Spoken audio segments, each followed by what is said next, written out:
6 মাস পেরিয়েছে গাজা যুদ্ধের। এই সময়ে ফিলিস্তিনের উপত্যকাটিতে বর্বরতা চালিয়েছে দখলদার ইসরায়েল, যা এখনও চলমান। যুদ্ধের জেরে ফিলিস্তিনের ঘোষিত রাজধানী অধিকৃত জেরুজালেমে বসতি স্থাপনাও কয়েকগুণ বাড়িয়েছে তারা। মূলত ফিলিস্তিনকে রাষ্ট্র হিসেবে প্রতিষ্ঠায় বাধা দিতেই এই পরিকল্পনা ইসরায়েলের। সম্প্রতি এক অনুসন্ধানী প্রতিবেদনে এমনই তথ্য জানিয়েছে দ্য গার্ডিয়ান।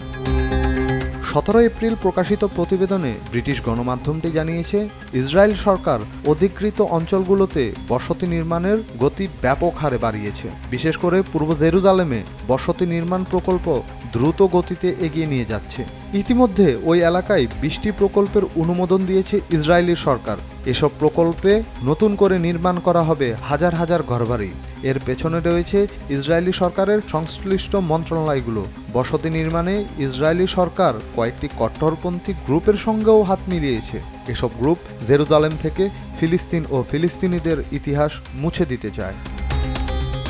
আন্তর্জাতিক আইন অনুযায়ী পশ্চিম তীরে ইসরায়েলি বসতি নির্মাণ অবৈধ, তবে এর তোয়াক্কা করে না ইসরায়েল। জমি দখল করে বসতি নির্মাণ করে যাচ্ছে তারা। এতে করে ইসরায়েলের পুরনো মিত্র যুক্তরাষ্ট্রের সঙ্গে তাদের সম্পর্কের অবনতি হতে পারে বলে আশঙ্কা করা হচ্ছে। ইসরায়েলের এ ধরনের অমানবিক আচরণের বিষয়টি উঠে এসেছে দেশটির একটি মানবাধিকার সংস্থার তথ্যতেই। তারা জানিয়েছে, অগ্রাধিকার ভিত্তিতে পরিচালিত এসব প্রকল্প গেল 6 মাসে নজিরবিহীন গতি পেয়েছে। 7 অক্টোবরের ঘটনার পর থেকে অধিকাংশ ইসরায়েলি সরকারি প্রতিষ্ঠান নিজেদের কার্যক্রম গুটিয়ে নিয়েছে। সেখানে ইসরায়েলি পরিকল্পনা কর্তৃপক্ষ সব বাধা উপেক্ষা করে নজিরবিহীন গতিতে বসতি স্থাপনের বিষয়টি এগিয়ে নিয়ে যাচ্ছে। 1980 সালে জর্ডানের নিয়ন্ত্রণে থাকা পূর্ব জেরুজালেম দখল করে ইসরায়েল। ওই বছরেই অঞ্চলটিকে নিজেদের সঙ্গে সংযুক্ত করে নেয় তারা। এরপর থেকেই সেখানে ধীরে ধীরে ইহুদিদের সংখ্যা বাড়ানোর দিকে মনোযোগী হয় ইসরায়েলি কর্তৃপক্ষ। নতুন প্রকল্পগুলোও সেখানে ইহুদিদের সংখ্যা বাড়ানোর জন্যই নেওয়া হয়েছে। পাশাপাশি ফিলিস্তিনকে রাষ্ট্র হিসেবে স্বীকৃতি দেওয়ার আন্তর্জাতিক প্রচেষ্টায় বাধা দিতেই তারা এমনটি করছে বলে গার্ডিয়ানের প্রতিবেদনে উল্লেখ করা হয়।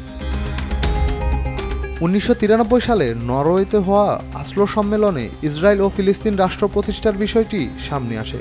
এরপর বিভিন্ন সময় বিষয়টি নিয়ে কথা উঠল, 2 রাষ্ট্র প্রতিষ্ঠা সম্ভব হয়নি।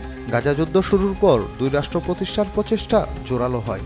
স্বয়ং যুক্তরাষ্ট্রও এই নিয়ে কথা বলে। ফিলিস্তিনিদের উচ্ছেদ করে জমি দখল করে বসতি স্থাপন নিয়ে সম্প্রতি যুক্তরাষ্ট্র, ইউরোপীয় ইউনিয়ন ও যুক্তরাজ্য বেশ কয়েকজন ইসরায়েলের বিরুদ্ধে নিষেধাজ্ঞাও দেয়। ইন্টারন্যাশনাল ডেস্ক, দেশ টিভি।